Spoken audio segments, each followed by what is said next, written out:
When we purchased our 2018 Casita last summer, it still had the original mini blinds, and I would prefer to have curtains. So we're going to take the mini blinds out and make some curtains.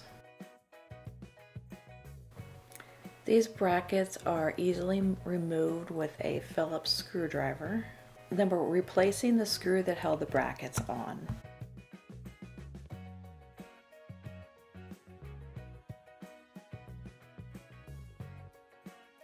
We have 4 windows in the main area of our Casita camper, and they are different widths, so we're going to have to deal with each of these a little bit differently based on the width of the window. To hang the new curtain rods, we're going to use these drapery curtain hooks, and we're going to poke them into the carpeted walls.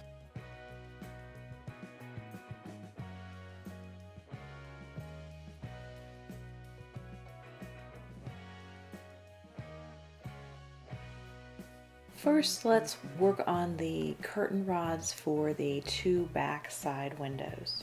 We had these cafe type curtain rods already, and they have a little hole in the end, and so we're going to use that hole and slip it into the drapery hook.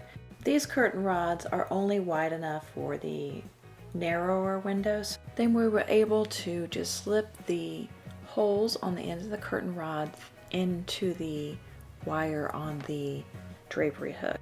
Now let's look at the back window. We found this curtain rod. It's wide enough at Walmart. It doesn't have the holes, so we are going to have to drill the holes to make it work with this method. So he's using a center punch to make a dimple on the curtain rod, and then he's going to use the drill and drill a 1/8 inch hole.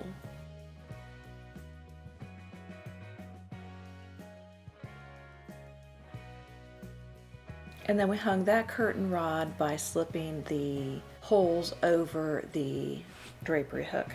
I could not find any curtain rods in this style that were wide enough for the dinette window, so I'm going to take 2 of those curtain rods we used for the first 2 windows and modify them to have 3 rods together to make it wide enough. Each curtain rod has a narrower piece and a fatter piece. We're going to take the ends off of the narrower piece, and that will be the middle piece of the curtain rod, and then we're going to put a wider piece on either end, so one from each of the 2 curtain rods, and then we can slide all of that together.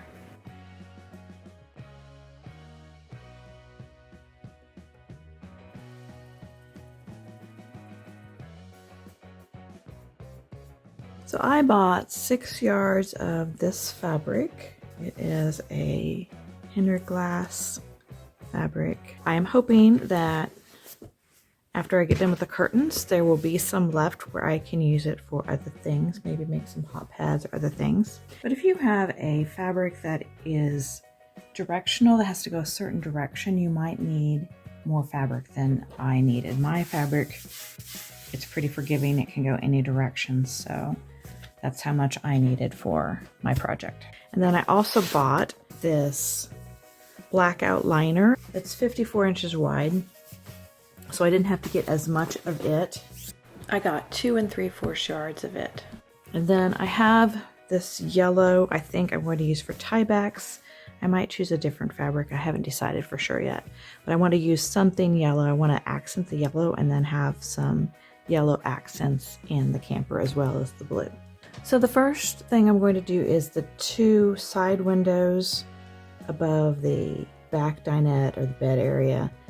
So I'm going to make these 2 curtains 35 inches wide, which is about 20% more than the width of the window. I want my curtain to be 22 inches long. And these 2 smaller curtains, I'm just going to make one panel, and then when we open it, we can just pull it off to one side. I am going to make back tab curtains, and instead of making tabs out of this fabric, I'm going to make tabs out of some ribbon. This is just some satin ribbon. If I was making them again, I would have used a narrower ribbon, maybe a 1/2 inch wide or even a 3/8 inch wide. So my finished width of the panel that I want is 35 inches. So I'm going to add 3 inches to that and 38 inches. And then to the length, I'm going to add 5 inches, make it 27 inches. And this will allow me to make the hems. And I will cut that out of this fabric here. And then out of my lining fabric, I'm going to cut it to be the size of the panel that I want, the 35 by 22. When I'm doing a project like this, I like to draw out a diagram that shows where each of my fabric cuts are going to come from on my bigger piece of fabric, and that way I can make sure that I have enough fabric and I don't cut it wrong and end up with not enough. Okay, I have the curtain fabric face down and the lining fabric right side up. So the lining fabric looks the same on both sides, but it is kind of shiny on one side, and I'm going to put that shiny side to the inside. I don't know if that's right or not, but that's what I'm going to do. So then I want to center this lining fabric over the curtain fabric. There should be 2.5 inches on the top and bottom and 1.5 inches on the sides. Once I get that centered, I'm going to pin the lining fabric to the curtain fabric. Now I'm going to hem each of these sides. So to do that, I'm going to turn in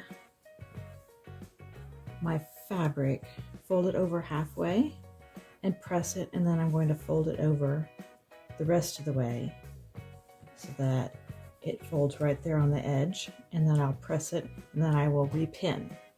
So now I'm going to take it and I'm going to sew along here, and I'm going to sew about 1/4 inch away from this inside folded edge. Now the sides are both sewn all along the edge, and now I'm going to work on the bottom.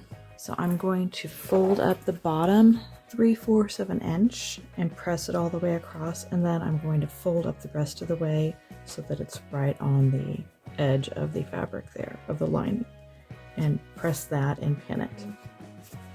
I sewed along the outer edge here and then pivoted and turned along and sewed along the edge of this, about 1/4 inch seam. So now for the top, I'm going to fold in the 3/4 again and then fold it over and press the rest of the way, and I'm going to pin it, but I'm not going to sew it. I'm going to add tabs before I sew. And I want one to be pretty close to the edge. I'll probably put it right along my stitching edge here. And as far as length of the tabs, I want it to be 3 1/4 inches. So I pressed it under 1/2 inch on the top, and I'm going to line it up with the top of the curtain, but a little on the inside. I don't want it showing through.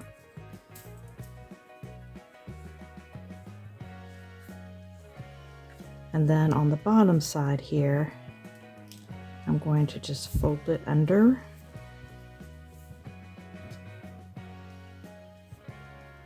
So I've got one on either end. I know that I want them to be around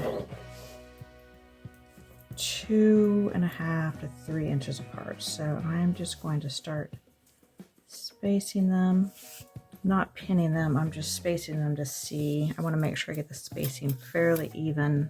I had just a little bit more, that I'm about 3 inches, so I'm going to just move each one over just a little bit, and then I'm going to pin them in place.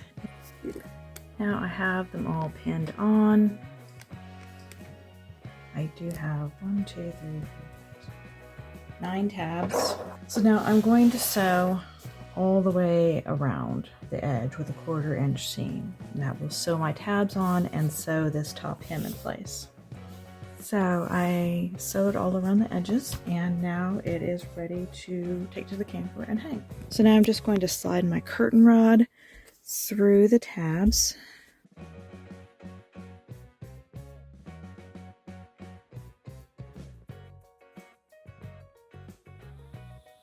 So there's it closed and open without the tie back. The first few times you open and close the style, you have to pinch the top to get it to pleat where you want.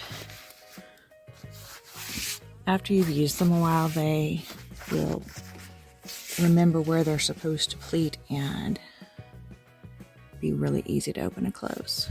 For the back window and the dinette window, I made 2 panels per window so I could pull the curtains back on either side. For the back window, I want to have 2 panels that are each 27 inches wide and 27 inches long when finished. And for the dinette window, I want 2 panels that are each 27 inches wide and 22 inches long when finished. This image shows the sizes of the fabric I cut for each of the windows. Now yours might vary based on the size of your windows in your camper. On this window, the hooks are up as high as they can go, but the curtain rod is down below the window. See over here, which is right above it. So I'm going to have to make an adjustment in how I hang the tabs. The 2 where the curtain rod is a little bit lower than the window, I went ahead and cut them the size as planned. I probably should have cut them a little bit longer. So my hem on the bottom is much smaller than on the others. And then on the top, I've got a wider amount to fold over. So I folded it under about 1/2 inch and then I folded it over the rest of the way. So I have about 3 inches here. So I just moved the whole lining down a little bit so I would have more fabric at the top. I want it to be down 1.5 inches from the top. And I'm going to sew across the bottom and up the side and around the top like I did on the other, and then I'm also going to sew right along here all the way across. To keep the curtains from flopping off during transit, we did take a pair of pliers and turn down the wire on the hook.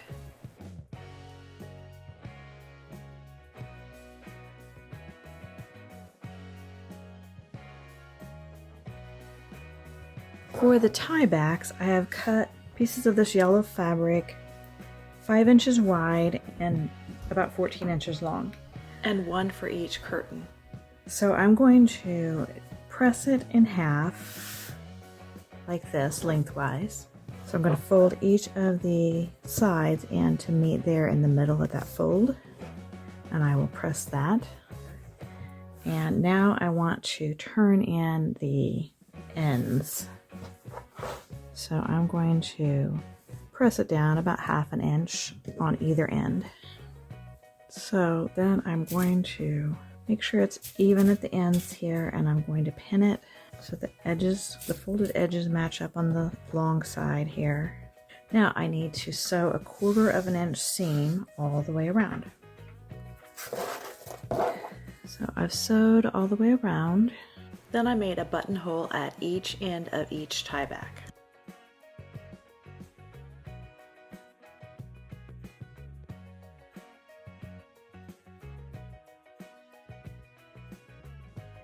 And then I measured to make sure I put my hooks at the same location on either side of the window, and I added some more of the drapery hooks to hang the tiebacks on.